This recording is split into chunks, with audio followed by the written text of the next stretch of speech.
Right, hello everybody, welcome to the Clery Football Channel, and something is wrong with Liverpool. Now don't get me wrong, I would not mind there being something wrong with my football team while they're currently sat at the top of the Premier League and in the process of integrating three of the most exciting attacking players in all of Europe, but the narrative is the narrative. Coming up, they've got Chelsea away, which suddenly feels like a really big game with pretty major consequences, and that will probably be our big Monday video, whatever happens. But I just wanted to do something really quick, it'll not be really quick, showing you what is going wrong so you can watch out for it. And that has been happening all season. It happened loads against Crystal Palace, and it happened in the very first minute against Galatasaray. So, yeah.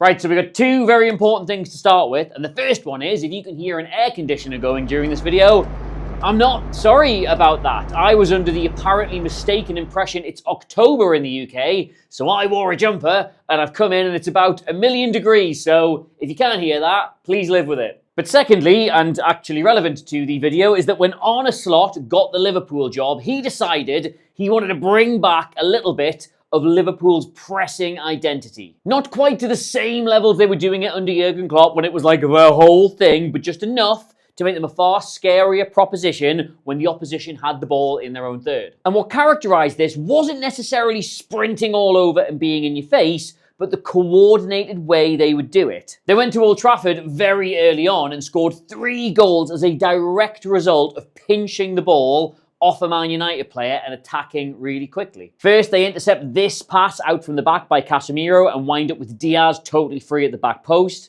For the second, they swarm Casemiro as he's playing out. Diaz takes it off him, and they again work it out wide for a cross. And then finally, they mug Kobbie Mainoo, immediately get this 4v2, and kill the game entirely. Now, don't get me wrong, they were really defensively solid last season, but the important thing is they were defensively solid from the front as well as at the back. The best example I can find, right, is this goal they score against Aston Villa, who, keep in mind here, are a team who actively want you to press them high so that they can either play it through you or over you or something like that. That's their entire game plan. And they're about as comfortable as you possibly can be at the start here, right? Martinez is making it a back three with the ball, and then the fullbacks have pushed into the same line as the centre midfielders to give you 4 beyond the first line of Liverpool pressure. And that is exactly how Aston Villa want to start this sequence of play. But Liverpool's press from here is so well coordinated, it all comes undone. Anders Garcia here is a 21-year-old Spanish right-back making only his second league start for the club. So if there is one weakness in this pattern of play, it's obviously going to be him. So if you look at how Liverpool are set up, there is one area they're not covering, and that is to allow a pass to go out to him. Jota gets in a position to stop him playing backwards. Jones curves his run around to stop him playing forwards, and Szoboszlai jumps from Tielemans to McGinn to rule out the ball just coming back from where it came. And that is a manufactured nightmare for a young player still finding familiarity with his teammates. So understandably, he panics, tries to go back to Martinez, but because he's being rushed, his body shape is all wrong. He can't get anywhere near enough power, direction, or anything else to make that ball travel as far as it needs to, and Jota intercepts it quite easily. And from there, somewhat unsurprisingly, Liverpool are in. He squares it to Salah and they get a goal. And the reason I wanted to show you that clip specifically, right, is just think back, right? That is a high turnover. It's aggressive pressing,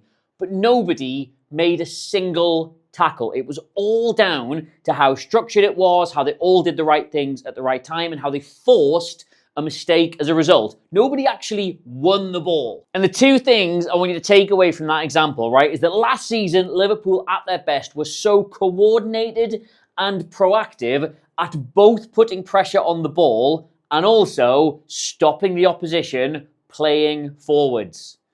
And that's going to be a theme here. Go back to those Man United goals, right? Mainoo receives the ball and McAllister immediately gets onto him to stop him turning and playing forwards. And then under the pressure of trying to figure out what the hell else he's supposed to do, they nick the ball back. Casemiro looks up here, sees every single possible option marked by a white shirt, cannot play forward, so panics, and they take it off him. And I know what you're thinking, that first one you showed Adam, that was just a straightforward pass. that got cut out. That surely can't fit this pattern as well, can it? Well, if we just wind it back a couple of seconds, gosh, would you look at that. When Man United find Bruno Fernandes between the lines, Konate here jumps to, and you might as well just say it with me at this point, stop him playing forwards. This was Liverpool's main off-the-ball identity last season. Not charging around, not winning tackles, not being chaotic, but being so well-structured and aggressive when you needed to be that when the opposition beat your first line of pressure,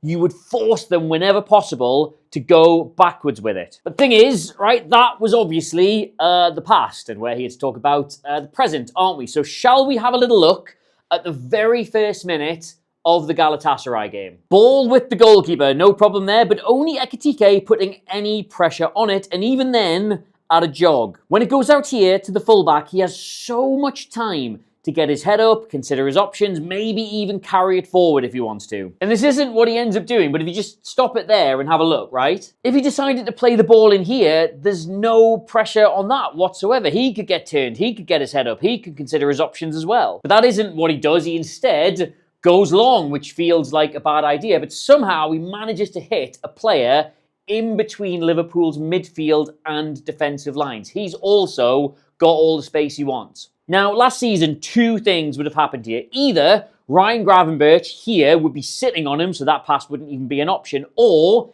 if he was found, he'd have had Konate jumping right in behind him, forcing him into the pressure of these two players here. You remember, just like that Bruno Fernandes moment against Man United, that is how they did these things, and they're just not doing it. Instead, several other things happen here that are all quintessentially just not Liverpool. The defence all drop off, leaving this massive gap here if, say, Osimhen wanted to drop into it. Wirtz does get in front to apply some pressure, but then weirdly backs off in the wrong direction, letting him have time on the ball. And even Curtis Jones, who is really, really good at doing this stuff, gets in behind him and then applies zero pressure to the ball. And the result is that Yunus Akgun here, I think this is, can not only receive that pass, can not only bring it under control, can not only get turned and get his head up, but he's also able to just carry it a good 5 or 6 yards without a single attempt to challenge him or even pressure the decision he's making. It's just so astonishingly passive for a team like Liverpool, and a slightly better second touch here,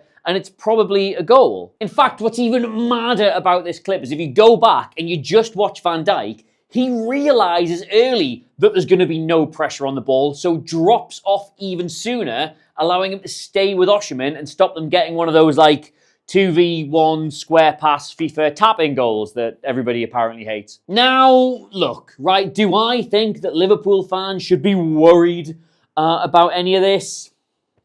Not really. No, it's still very early on in the season. It's only 2 losses. They've got a lot of players. They're still trying to bet in. This kind of stuff can just happen. But there is one element of it that would concern me a bit. And that is that it isn't that Liverpool aren't doing all this stuff from last season. It's that they still are doing it.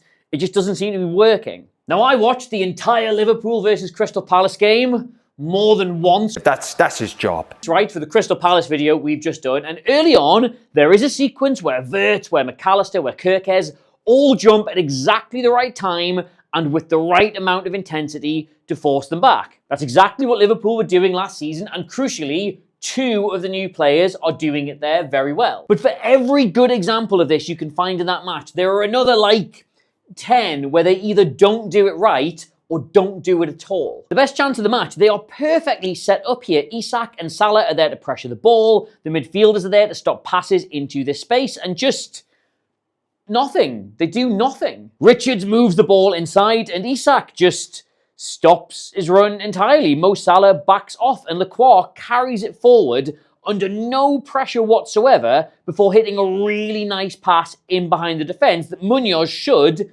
eventually score from. But the thing is, if he hadn't hit that long ball, right, just stop it at this one moment, look what his other option was. He could just as easily slip this into Adam Wharton, who would have all the time he wanted to turn, all the time he wanted to assess, all the time he wanted to play the ball forward. Is this point making sense now? And if you look at how high Liverpool are here, he could slip in literally any one of their attacking players. And even when the ball does get cut back from the byline, look at the space they have to hit with that. Any supporting run from midfield has got a really good chance of scoring. So, just to bundle this up into a really nice, neat little line you can pass off as your own if you're watching the game in the pub this weekend, you are welcome. Liverpool have suddenly this season become a team that no longer puts reliable or consistent pressure on the ball, which is not a crime. Obviously, a lot of teams don't look to pressure the ball when it's in the opposition third. But the difference, and indeed the problem,